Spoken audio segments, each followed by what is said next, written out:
Sabe aquela imagem que tá por todo lado ultimamente, nas redes sociais, nos centros de atletas de ponta, gente entrando de uma vez numa banheira de gelo? Pois é, a imersão em água fria virou uma febre global. As promessas são muitas, né? De recuperação muscular mais rápida a um sistema imune que não pega nem resfriado. Mas e aí, será que a ciência realmente assina embaixo disso tudo? No fim das contas, o que os estudos dizem sobre essa prática? Mergulhar no gelo é um super hack para a saúde ou é só mais uma moda que pode ser até perigosa? Bom, chegou a hora de mergulhar a fundo na ciência para a gente separar o que é fato do que é só conversa. E para a gente não ficar no achismo, nosso guia aqui vai ser uma revisão científica bem completa que tá para sair em 2025 num jornal super respeitado, o Journal of Physiology. O trabalho é liderado pelo Erich Hohenauer e uma equipe de pesquisadores da Suíça, da França e da Áustria. Basicamente, eles juntaram tudo o que se sabe de mais recente sobre o que acontece com o nosso corpo quando a gente encara o frio. Então, vamos começar pelo começo, pela ciência do choque. O que exatamente rola no nosso corpo naquele primeiro instante em que a gente encosta na água gelada? Bom, antes de mais nada, vamos só combinar uma coisa. Quando a gente falar em imersão em água fria, ou CWI, como os cientistas chamam, estamos falando de qualquer mergulho em água com temperatura abaixo de 15 graus Celsius, beleza? Esse é o nosso ponto de partida. No momento em que se entra na água fria, o corpo dispara um modo de sobrevivência. O objetivo principal é manter a homeostase, ou seja, a temperatura interna estável, lutando contra a perda de calor. E isso tudo dispara o que a gente chama de resposta de choque ao frio. Aquela puxada de ar que a gente não consegue controlar, a respiração fica super acelerada e o coração dispara. E como é que o corpo organiza essa resposta de emergência? O caminho é bem interessante. Os receptores de frio na pele mandam um sinal de alerta vermelho que sobe pela medula espinhal e chega no hipotálamo, que é tipo o nosso termostato central no cérebro. A resposta dele é imediata. Ele manda os vasos sanguíneos se fecharem para guardar calor e ativa o tremor, que são os músculos se contraindo para gerar mais calor. Mas essa reação de choque, sabe, é só a ponta do iceberg. Por trás de tudo isso, bem lá no nível das nossas células, existe um tipo de interruptor mestre molecular, e ele pode ser a chave para entender os benefícios de longo prazo. Vamos conhecer o PGC1-alfa. Calma com um nome complicado. O que importa é o apelido dele, regulador mestre. Pensa no PGC1-alfa como o maestro de uma orquestra dentro da célula. É ele quem comanda a criação de novas mitocôndrias, que são as usinas de energia, quem regula nosso metabolismo e quem organiza as defesas antioxidantes do corpo. A ativação desse cara é o ponto central da nossa história. E adivinha só qual é um dos gatilhos que podem ligar esse interruptor? Exato, a imersão em água fria. O estímulo do frio tem o potencial de ativar o PGC1-alfa.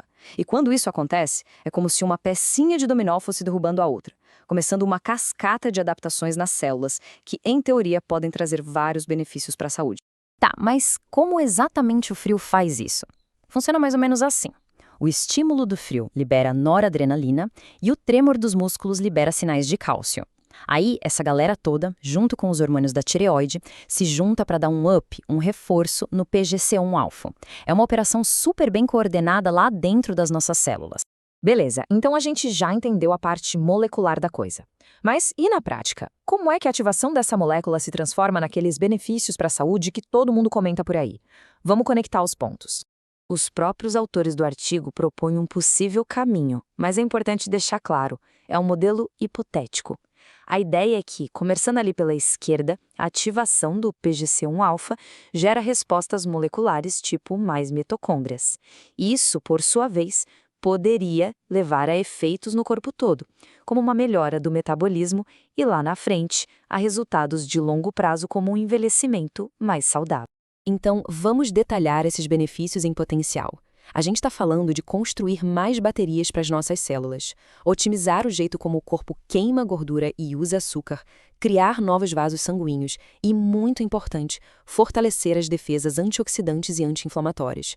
Mas, e esse é o mais gigante que os próprios pesquisadores destacam, a evidência direta de que só a imersão em água fria por si só causa tudo isso a longo prazo em seres humanos, essa evidência ainda é limitada. E é aqui que a história vira, porque existe uma linha muito fina que separa o que é benéfico do que é perigoso. É aquele famoso ditado: a diferença entre o remédio e o veneno está na dose. Isso não é novidade, não. Um pesquisador, o Michael Tipton, já alertava sobre isso lá em 1989. Aquele choque inicial que a gente sente não é só um desconforto, ele pode ser fatal. A perda súbita do controle da respiração pode fazer com que a pessoa engula água e se afogue, mesmo em águas que nem estão tão geladas assim. Esse gráfico aqui é perfeito para entender o conceito de hormese. Uma dose pequena e controlada de estresse, como uma imersão curta, pode ser boa, colocando a gente na zona terapêutica de efeitos positivos. Mas se a exposição for longa demais, a gente cruza essa linha. Os efeitos se tornam negativos, levando à perda de função muscular e, no limite, à perigosa hipotermia.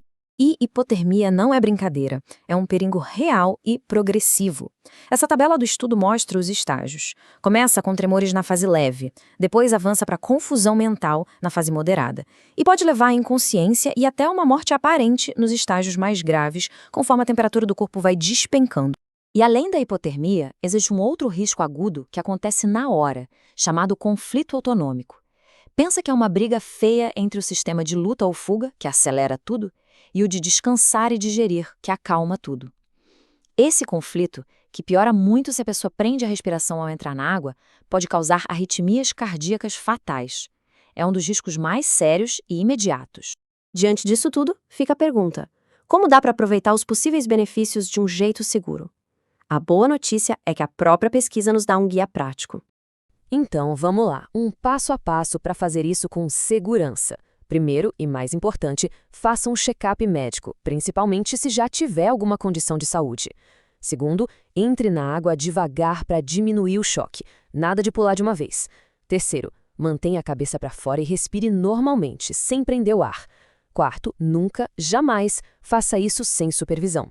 E quinto, sempre perto de um lugar de fácil saída. Por último, controle o tempo. Em água muito fria, abaixo de 5 graus, a recomendação é não passar de 10 minutos. No fim das contas, a imersão em água fria nos ensina uma lição poderosa sobre o estresse. A linha entre o estímulo que fortalece e o que prejudica é muito, muito tênue.